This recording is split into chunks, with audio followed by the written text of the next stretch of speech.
Hello, happy dwellers, and welcome to the Happy Dwelling Podcast. It's a pleasure to have you here with me today, and I hope you have been well and are creating those great habits so your dwelling place can be a happy one.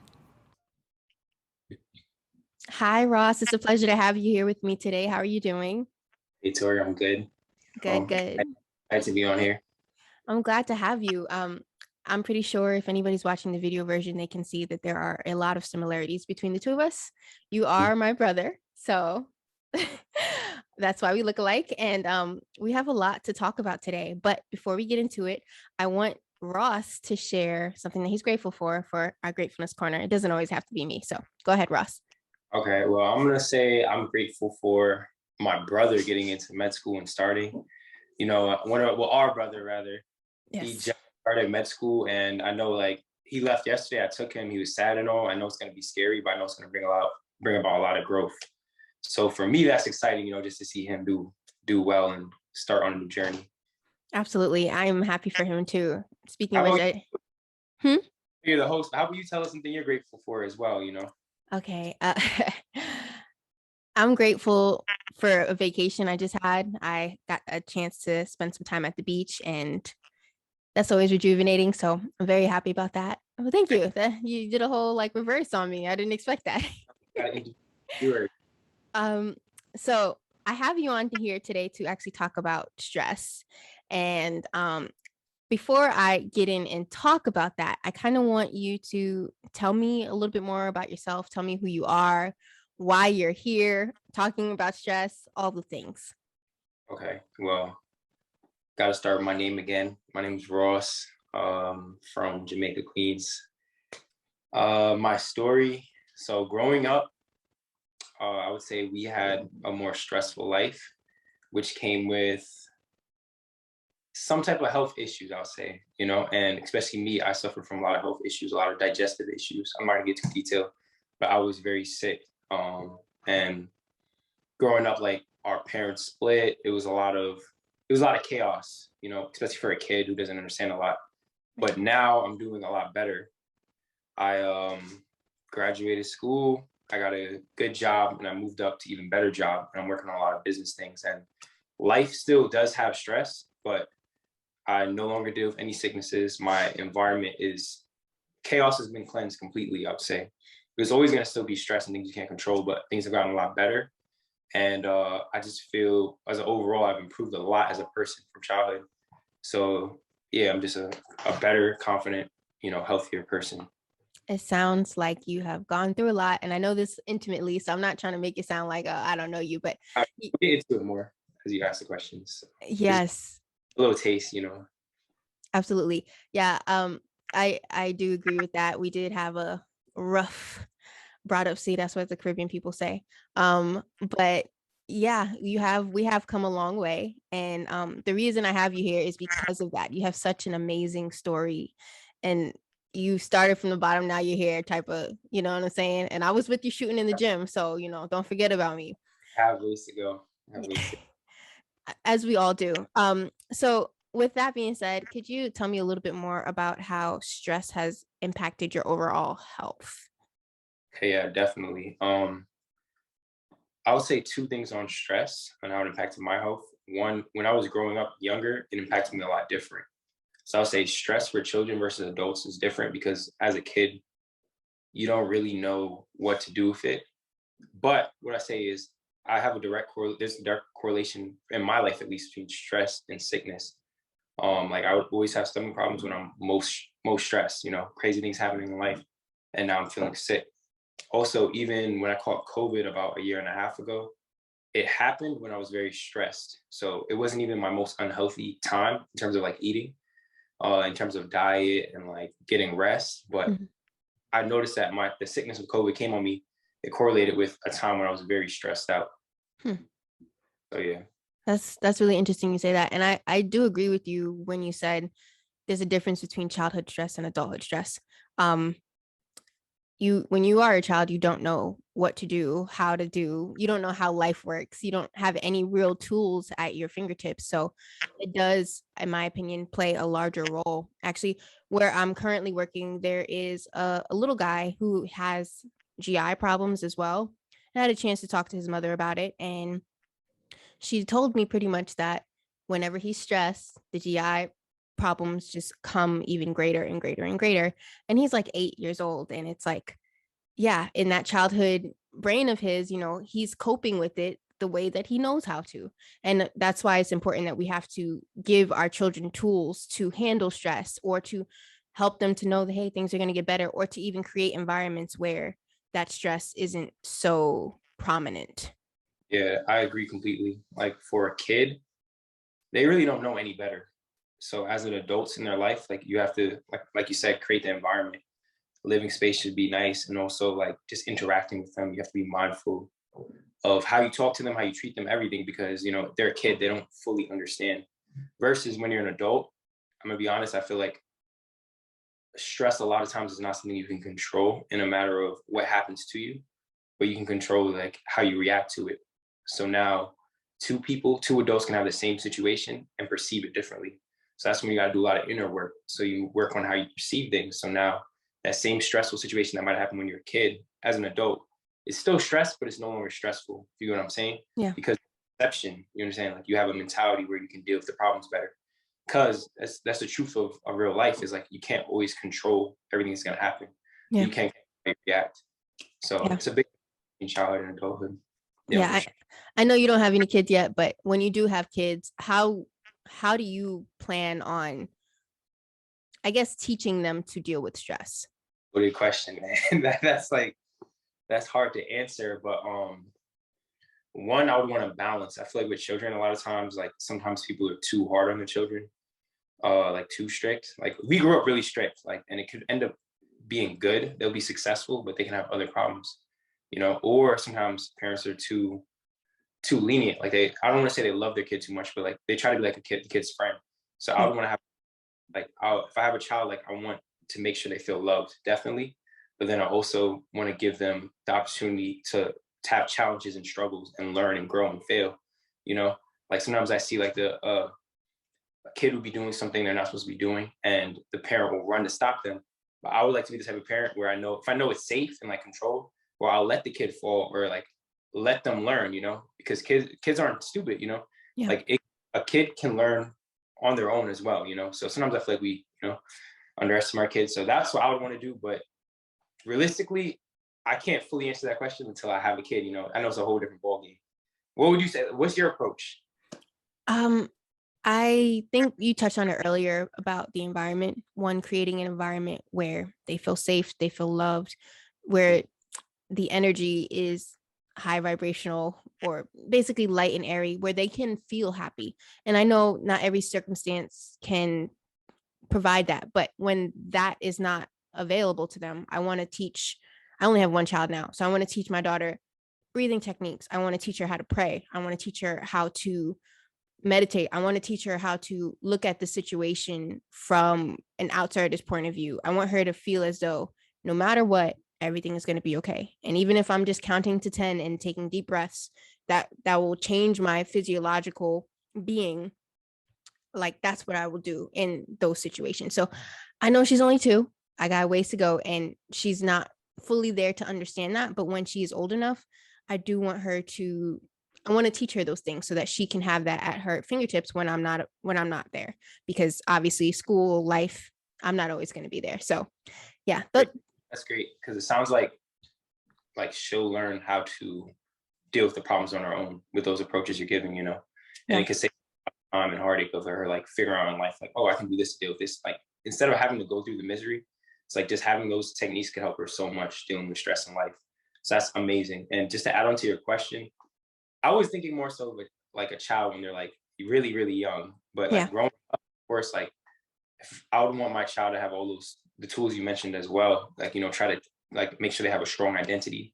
That way they're not like just all over the place. Make sure they are mentally tough enough to deal with the problems of the world. yeah, Like, at the same time though, it's very important that they feel loved, because if you don't feel loved, that's probably the root of all issues in the world, like that deep like feeling of not being loved. So that's important as well. But for now, because I don't have a kid, that's why I have to work on being the best version of myself, make sure I'm loving myself and being loving to others. Yeah. You know, when I have a kid and when that time comes, I'll be that person who can actually provide that. Yeah. So So with that being said, we talked a lot about childhood traumas and stress. mm, What are tools that you have used in your own life to remedy the stress or trauma that came from our childhood? okay, I'm gonna do I'll be real quick. Two things, two sides of things. Like one, believe it or not, diet really does affect your state of mind. So I know, like you say, okay, stress is the main cause of sickness, but when you eat healthier, you feel better. Mm-hmm. You'll have less stress. Even if the situation's stressful, let's say you're eating a bunch of fruits and veggies, your energy in your body's gonna feel way better. So then you're not gonna feel as stressed. So I'll say definitely diet helps.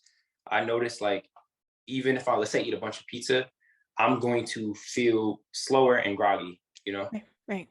I have a bunch of work to do, and then now I'm not doing it because I feel slow. It's adding to my stress. Versus when I'm healthy, it takes away. But then Right. aside, another tool that's great is meditation, honestly, because it puts things in perspective. Stress is a fully external thing. 98% of the time, I would say. Really, maybe you could say 100% of the time. So when you like take that time to step away from the world and just like focus on your inner self, you begin to perceive things in a different way, and it reduces the stress. Two, I do a breathing exercise. Forgot what it's called, but it's amazing. I do it all the time. Like literally, sometimes I'll be driving. You can do it. Uh, You can do it when you're in an ice bath. Whatever. If you're going to do something difficult, this breathing technique it always helps me 100% of the time, and I feel relaxed after. Can you just quickly before you continue, what is it? Because I know a couple of them, but I got the name. Like I forgot. If you okay, could but put. how do you do it? Okay, so this is how it goes. You're gonna take, let's say, 10 full breaths in and out, and as soon as your breath comes in, Mm-hmm. like around it, you breathe out. So no gap in between. A lot of people when they do their breathing exercise, they hold, but it's like gonna be like that's the first step. Now the Okay. second step is gonna be to hold your breath. Literally, you're supposed to hold it for a minute and a half. Most people can't do that. So Okay. on breath, you're gonna do it. Use your breath in, hold. I like to hold my nose because when it gets really hard, like your natural body is gonna make you want to. But with my nose being held, like even when I go like, I can't get air, and Okay. so minutes after, I mean, a minute and a half of doing that, you're gonna want to take one very deep breath in, get your air, then hold for 30 seconds. It sounds crazy, and then when that's done, you just let out, you exhale fully. Okay. And I promise anyone who tries this, after that last exhale, you return to regular breathing, and you're gonna feel relief. Like it's gonna feel like a burden's left your body. It is a difficult exercise, but you don't have to do it for the minute and a half. You don't have to do it for the 30 seconds. You can do it for shorter times and it'll still be effective, but you want to build up to those times. So Yeah. you can do the 10 in and out and then do a 30-second hold and Okay. then uh, a 15-second hold and then exhale. You don't have to do that full time, but that helps me relieve stress a lot. I'm wondering what breathing exercises do you do? So there's one that's 4, 5, 8. So breathe in for 4 seconds, hold for 5 seconds, and then release for 8 seconds. Mhm. And do that. I don't remember how many times you're supposed to do it, but whenever I'm stressed or I need to go to sleep, even it helps to kind of just like calm my body down to just do it. Another one I do, and I don't know where I got this one from, but it works. Breathe in for 4 or 5 seconds and then just like slowly release as long as you can until you all the breath is outside of your lungs. And then keep doing that. Mine are a lot simpler, but they Yeah. um they get the job done. And I know there's so many more techniques that I need to get into, but I'm gonna try that, what you described, because I've never heard that one before. Even before I meditate, I always do that. It calms me down. Like Mm. it feel like literally like a burden is leaving my body. It's amazing, but it also isn't easy trying to hit that a minute and 30 mark. Yeah. But yeah, but it's nice. I think that's really cool and disciplined of you because like you said, most people can't do that. So you did it. So kudos to you. Where were we? I got a little caught up. You were talking about some of the strategies that you're using to um remedy the stress in your life currently. And so I hit meditation, diet, breathing techniques, also prayer. Uh, Anyone, if you believe in any type of higher power, trying like you need to pray, connect with that power, like have a belief in something stronger than yourself. You Right. understand? That can change things. Like you can literally, there's cases of people praying themselves out of sickness. I know it sounds crazy, but do your research. People have prayed themselves out of sickness. People have meditated themselves out of sickness. Um, I don't know if anyone's heard of the placebo effect. There's people just because they didn't believe they were sick anymore, they weren't sick. You know, they were giving placebos. Literally, they're giving placebos to think that this is going to cure their sickness. Hmm. It's just a sugar pill, Right. and then sickness fully goes away. And then later on, they find out it was a placebo and it comes back. So a lot of times, it's just mentality. You know, it's a lot of it is mentality, like your will and your spirit. So that's important as well. Yeah, I love that. We could talk about this all day. It gets me excited. Um, but what would you say to someone who is in a situation like or was in a situation like yourself? Let's say a child or someone who just isn't aware of things. So you say like Um, how who's not in the greatest environment a and child, who's like sick, like yes, or an adult who is sick and just isn't hasn't learned the dynamics of how life works. So let's say a young adult, 18, 19 years old. I got you. This would be a tough pill to swallow for some people, but ultimately, to some extent, we're in control of our own lives. What that means is you have to take some type of action. Granted, now if you're 8 years old, that's hard to say, but Yeah, at that age, you know, you have to try to start doing things, pursuing better health on your own. You know, nobody's gonna help you, especially if you're in a very bad environment. Then you know the people in your environment are helping you out. So you have to actually try to take the time to honestly help yourself. And you could do some of the things I mentioned earlier, from breathing exercises, meditation. If you don't have money, you can't really control the diet, but then you need to start making a plan of how you can get to those points. And in the beginning, it's going to be the hardest thing, but it'll be rewarding because when you're healthy later on, when you get through that battle, you'll be mentally tougher. And it not only will set you up in terms of health, but in terms of life, right. because now you have that dog mentality. You know, it's like if you can overcome one thing, you can overcome anything. So I'll say really just start pursuing knowledge, pursuing health, and take action. You know, like you can't. This is what is the worst thing you can do is to kind of sit and sulk and keep your head down and stay in that state because that's only going to make things worse. You have to actually actively pursue a better life. Yeah, I love that. So, what would be your advice to somebody then, if that same question you asked me, if you know, like they're growing up or a young adult and they feel like they have no way out, they have a bad environment, bad health, like what would you advise them to do? I feel like with that, it's a difficult dance that you're playing with, especially when you're dealing with someone that's a child. I feel like exposure is everything, Mm. whether that be through a book or somebody you know or something you witness on TV. If you're coming from an environment where you don't have any type of exposure, it could be really difficult to tell them, hey, try this, try that. But I do think, like you mentioned before, both prayer and meditation are a gift that unfortunately the Western cultures have neglected and just kind of like tossed to the side as if it doesn't matter. But I feel like if I can teach the next generation something, it would be to learn to sit still with themselves, especially with this modern technology day and age where everybody's on an iPad, everybody's on a cell phone, and we don't know what it is to be with ourselves, alone with ourselves. That scares a lot of people, and even like young people who have grown up with this. We had home phones, and it wasn't until we were really like high school, middle school, where it was like, all right, here's the phone. But these children have grown up with it since they were born and in the womb. So You know, it's I crazy. I feel like the cell phone actually adds to a lot of our stress and anxiety. So you're giving these kids this cell phone at a young age, and it's causing so many problems. You know, yeah, have insecurities looking at what other people are doing. People have attention deficits because they're looking at TikTok's 5 and 15-second videos, and now when it's time to sit down and do some homework, they're struggling. So yeah, it's just interesting that how these devices are supposed to be for information, entertainment, and communication are part of the reason why people are so sick. You yeah, know, yeah. and sick, I believe all sickness is connected to a mental state. You Hmm. know, like you have a phone putting you in a worse mental state. You know, so people have to be mindful of what it might be doing to their body. And I just want to touch on one other thing you said about Western civilization. I read somewhere that 70% of all disease comes from stress, right? Mhm.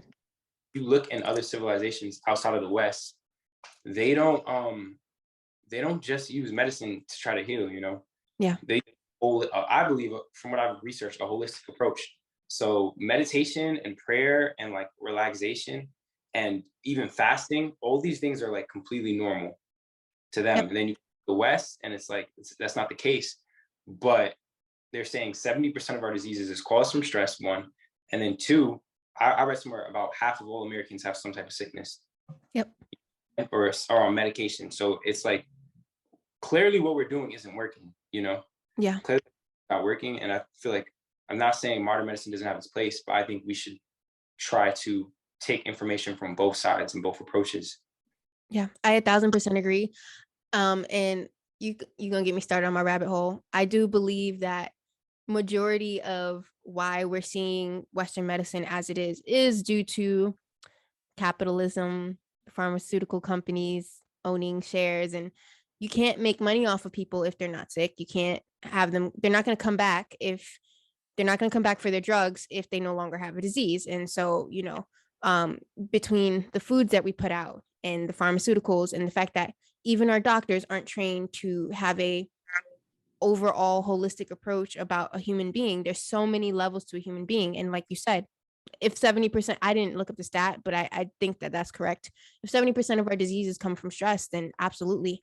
I was actually reading a research article, and sorry if I'm going on a tangent here, a research article about Alzheimer's, Parkinson's, and Huntington's disease, which are neurodegenerative diseases of like older age.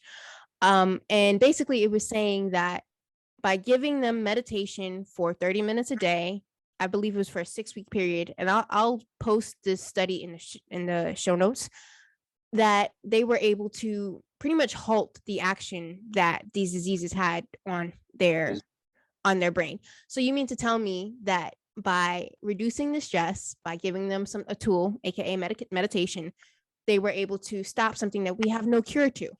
And Yeah, it's just that's crazy. That is so crazy. I was speaking to someone I know who's in medicine, and they were saying though they can't necessarily tell patients certain things like that because of liability. Like, so they try. Sometimes they try. They have to word it in a certain way because if they tell someone, "Oh yeah, you just need to you go try meditating, get some sunlight," and they do that, and then they don't take the medicine, the liability can possibly fall on them. So I personally don't think there's a lot of bad doctors, but I think the system itself is corrupt. Just like how people say with police, because we're a capitalistic society, like you said, they're businesses. And as someone who worked on Wall Street, who's in finance and business, the way I look at it is like if I had a business of medicine, the best way to keep it running would be keep people sick enough so that they don't die, but that they need to keep using my drugs. And that way they'll always have to come back and pay more money and more money and more money, but they're actually not really getting better. You yeah, understand? yeah, So, and it makes sense because like, why would they want to cure the people that are paying them? You know, once they're cured, I don't make any more money, you know, if I'm yeah, looking from the top approach. So why would I want to cure them? So just knowing that people should already be a little suspect to that whole industry. yeah. Yeah, except unfortunately, like we're trained to, oh, you have a headache, go pop a Tylenol. Like it's ingrained so deeply within us that you almost looked at as a crazy person. I guess not so much now if you try to deviate from it and do something a little bit different. But I think it's exactly like how you said. We're sick enough to keep us coming back, but not quite dead. And I think all of it ties into the overall, ooh, am I gonna say this? The overall, like, It, you know where I'm going with this. Like the mentality of people. Like when you're also drugged up with all these other things, not only does it affect whatever its desired effect is to do, but it also affects all the other organ systems of your body because your body is a system and it works in tandem with each other. And so it's just it creates this whole loop. And I my purpose here is to kind of just teach people that, hey, if you can, these some of these tools that you've mentioned, if you can just integrate that into your life. I know it could be hard, but it might really make a huge difference in your life. um yeah, that's my message. I like what you said is so true though, because what you'll find is with medicine, and it's not always the case, but from what I've seen, someone who's been in the hospital, they'll give you something that will take care of your problem, but it'll give you like two more problems. And then they'll give you something to take care of those problems, but it'll be another problem.